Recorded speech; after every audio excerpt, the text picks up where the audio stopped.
So I talked about in the last video this one not family member, but family friend that was a total tweaker, that I guess was also involved in like suspected murder or his name was Kevin Day, straight meth head, used to date my mom, lives in the trailer park, or used to, he's in jail now, prison, whatever.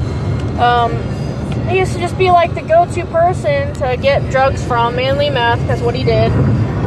You know, and I got meth from him occasionally, nothing really that big of a deal. When you say doing meth isn't that big of a deal, but I mean, I'm not saying it's not, I'm saying I didn't do it enough to become an issue, you know. But anyways, he, the first time, there was this lady on the bike path, and this was a long time, it was probably like 20 years ago, when my mom was actually dating him. This lady was bludgeoned to death on the bike path, above the trailer park, where everyone stayed, and with like one of the poles that like separates the pathway so cars can't drive up there, she was bludgeoned to death. And people were looking, and the first suspect in the area was Kevin. And even my mom, who was dating him at the time, was like, yeah, he probably did it. You know, she 100% had a interview with the police and was like, yeah, I believe he did it, and da-da-da-da-da. Like, it's crazy he's that psychopathic. That's really like what people know him as being kind of a psychopath. But yeah, so that was a thing. But they turned out there was some cigarette butt near the body that belonged to some homeless person, and they somehow figured that he did it instead, but Kevin was like the key fucking witness. Or not the key witness, but the key suspect. And my mom was one of the main witnesses that kind of were trying to convict him, but then for years, she's still his friend, like, whatever.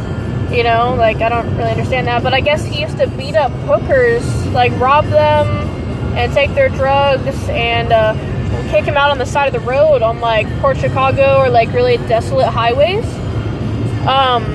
And yeah, he used to just do that. And then he worked for, is it Bates? Not E-Bates. I don't remember.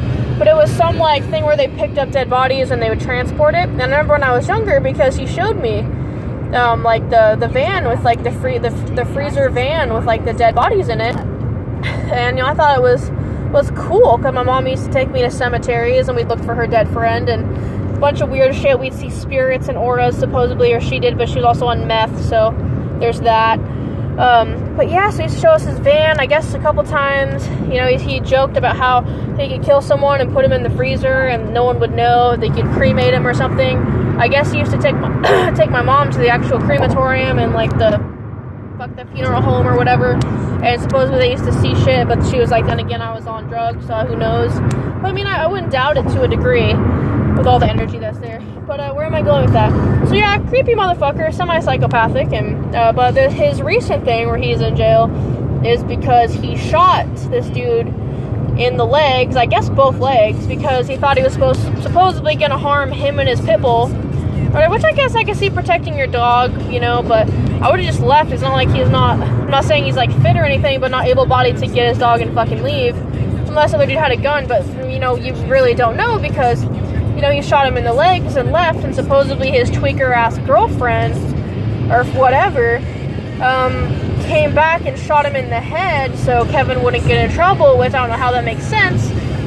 And then she called a bunch of people and did like a blast text message or Facebook post or something where she invited hella people over and was like, yeah, bring some acetone, bring gas, bring kerosene, butane, whatever, we're gonna burn this body and hide him, and da-da-da-da-da. And I guess she's crazy as the day is long and like a known crackhead, so I guess all the blame kind of was pinned on her.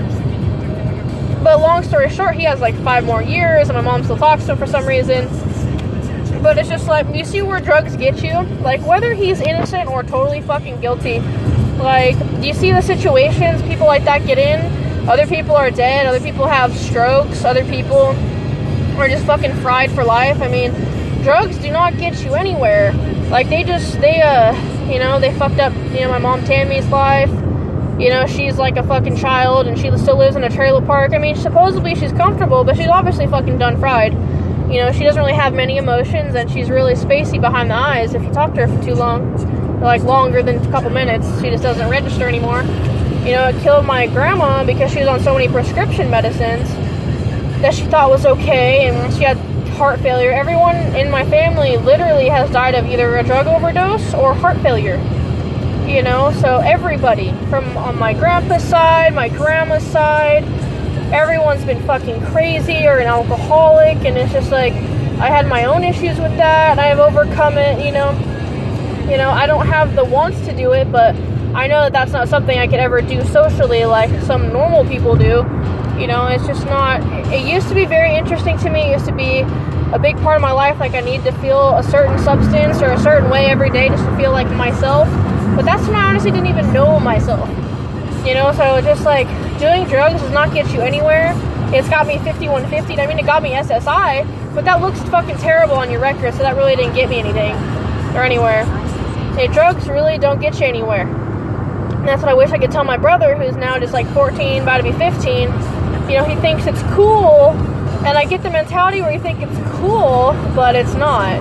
Like, you're gonna, I mean, I'd rather you do it when you're a kid, and then, you know, and not start drinking when you're 20 and fuck up your whole, you know, young adult life. Like, I guess that's a plus, but I mean, it's better not to be done at all. Like, you get a lot of knowledge and experience, you know, but it's sometimes needed. But honestly, if you can go to school and get a degree and be a fucking doctor, or go be a fucking project manager or like an engineer, like, that's the better way.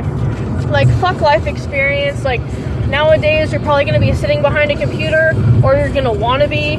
You know, like, I'm in construction, but I wish I was the safety person or the engineer or the project manager, you know, and that all generally requires a degree, which I will get through my apprenticeship. But I mean, you think a lot differently when you're younger than when you do when you're an adult, you know. But drugs don't get you anywhere, and drugs are bad, okay?